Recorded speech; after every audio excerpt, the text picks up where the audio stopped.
Now here's something interesting. When you get a knock, it doesn't always mean you have the winning advantage, oddly. The TTK is fast, revives are quick, amps also exist for a fast reset, then of course there's legend utility to slow you down, or other obstacles. Of course, whenever you're pushing, I mean, let's look. You get deleted pretty quick. Yeah, that was fast. Now, okay, let's reset and we're gonna talk about how to push and, well, let's just talk about the basic fundamentals of pushing. All right, let's break down the minute that the knock happened. Notice, and we're gonna put a pause here and we're gonna talk about the moment that it happened, because the moment it happened, movement occurred. I think a lot of people tend to miss this, that you have to move and scale immediately. And we're going to talk about scaling later in the video. And you'll notice that we only were a squad of 2. And guess what? Later in the video, also a squad of 2. I was just queuing up with randoms. We never got a third. So what you're going to learn here is that pushing is very, very important and not hesitating. If you hesitate, I always ask the question, why were you even engaging this fight if you had no intention to push and secure that space? Right? Maybe your timing was off then. Maybe you should have waited or just did damage, or maybe the knock didn't really happen. But communication is really key. A few things that you might have noticed is that my teammate was close by, but also didn't reciprocate with the push. So let's go ahead and hit play. The enemy wasn't necessarily close, but I didn't have idea where the other enemy was.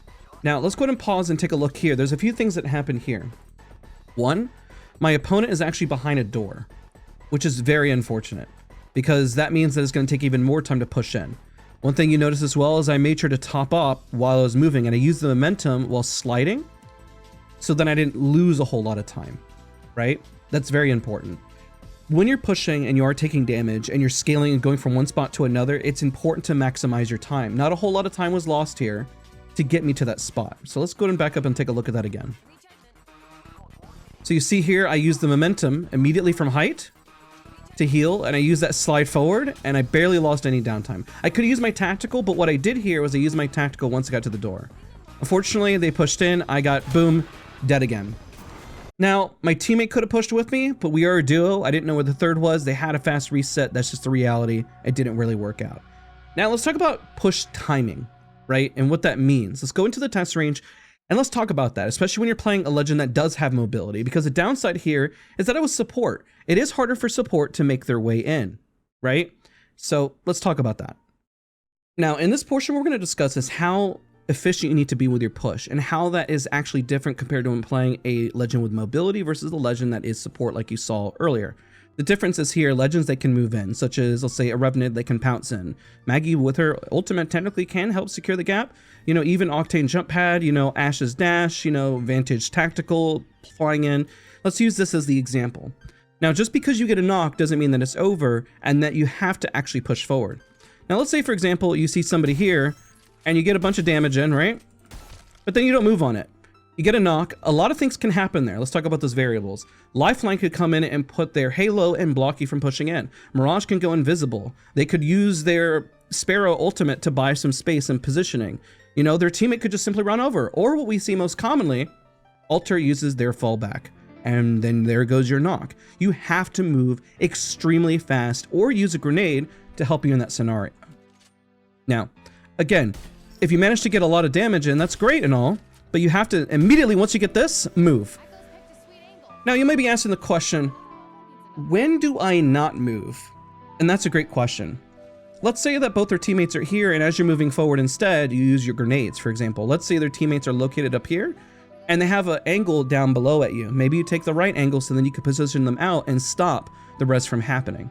Or you can do your best to move forward and try to secure the knock if they're calling away to make sure that it stays a permanent 3v2. That's your goal. But now remember, if you do that, remember we had said that timing is of the essence. You could get that knock, and it could have taken a little bit of while as you were shooting back and forth and you finally got it. There might be the impending third party. That's the fundamental, and that's what's changed so much in Apex Legends as of late, is the timing.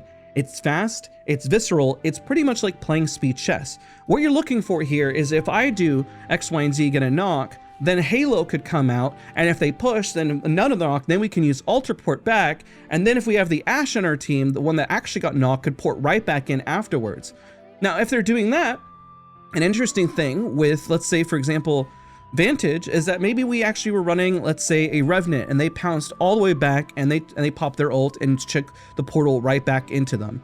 Or let's say, for example, that we had Caustic and they threw their gas right on top of the Halo, right? There's a lot of counteracting here, and that's something to do. If you don't feel like you're using your legend utility enough, that's a big mistake, because every bit of that power of pushing, getting away, just repositioning, everything matters immensely. So now let's go into a clip where we discuss some of this scaling, especially done on a legend that doesn't necessarily have pushing power, but does have holding power. Let's get into it. Now that we've discussed how to push, let's talk about scaling, right? That timing. You'll notice right at the rip, our teammate DC, they've been DC'd the whole entire time. They weren't even here. But let's take a pause and let's go from point to point and discuss each of these moments that we're pushing. Okay, they're all very important. You're gonna see that I used cover here and I started moving forward. I used cover in different spots, and it takes time. And what it means when it takes time, you need to look in the upper right and say, is that time valuable and am I going to get thirded? Because if this was, let's say, ranked or anything, and there's a lot of teams around and you were scaling for this long, it's not going to work. Now, the reason I'm using this in pubs is because this was a 2v3, and even though they had additional person, and it shows that how long scaling can take and how effective you need to be, even if you've done a lot of damage and cracked a lot of opponents, right? So just gonna play this out and take a look at this again. Ready? So one of the biggest things that you'll see is immediately using cover to keep my hitbox small here. The minute I get some good damage, I wait for my teammate to come up. Another thing, don't run too many cells. I ran too many. I already have plenty of bag space. Grenades are very helpful, right? Notice, like, again, I'm keeping my hitbox small there, right? Let's take a look. But we're moving. We're keeping momentum, right? And we're doing damage. Boom, right there. Easy, had to scale forward. My teammate's a little further behind. That's not a big deal. They're moving forward with me. Going from point A to point B. Trying to find different spots to continue to scale from and find opportunities. Try to see if I can find an opportunity there. Nope. And that was a ballsy just kind of standing out in the open, but I figured that they were going to be just as exposed as me. Now, the downside is here that they know my position, right? But I am looking for an opportunity. It means that they're also huddled up in the back. One thing that you'll notice that when players play, when they're not confident, is that they'll start to huddle together, which is a plus side and downside for you. The plus side is if, let's say, you get a good grenade or you push them into a corner, you can isolate them. But at the same time, they could wide swing you and absolutely demolish you. So you'll notice what I do here, just in case one decides to get a little over aggressive, I put my ult out. Now I do this specifically if I were to get cracked, I can buy myself time to reposition backward and stop them from pushing forward. The interesting part here is that they didn't push it at all. They actually ran towards the back. They gave us plenty of time and they gave us space. Now this can happen. This is, if somebody is pushing you aggressively, that is an option for you to move back, but when you move back into a position that actually makes sense for you to hold. This is not an easy spot for them to hold. In fact, they're isolating into ones. We almost got a knock here, and we keep moving forward. All we're waiting for is a clean knock. Because the TTK is so fast, we have to wait for that perfect moment to get some damage in. And every time, notice, even here, right here, ready? I use this as cover right in front of me. Now, unfortunately, I'm peeking the same side as my teammate. That doesn't work out. Now you push forward and secure space. This is the moment to push and to make a play. Now, I could have gotten knocked here, but at the same time, that's why my teammate, and that's the opening. Remember, I didn't hesitate there, because if I did, maybe they poured out, maybe they put their portal down, maybe they put gen. There's a lot going on there. So, if you found this video helpful in terms of scaling and that timing, don't forget to leave a like, comment, and subscribe. I really appreciate every single one of you for supporting. I wanted this to be pretty short and simple and to the point, and hopefully it was, and you found it educational. I want to cover more topics like this and really break down some of the fundamentals, because inherently they have changed. So again, thank you guys. See you guys all in the next one.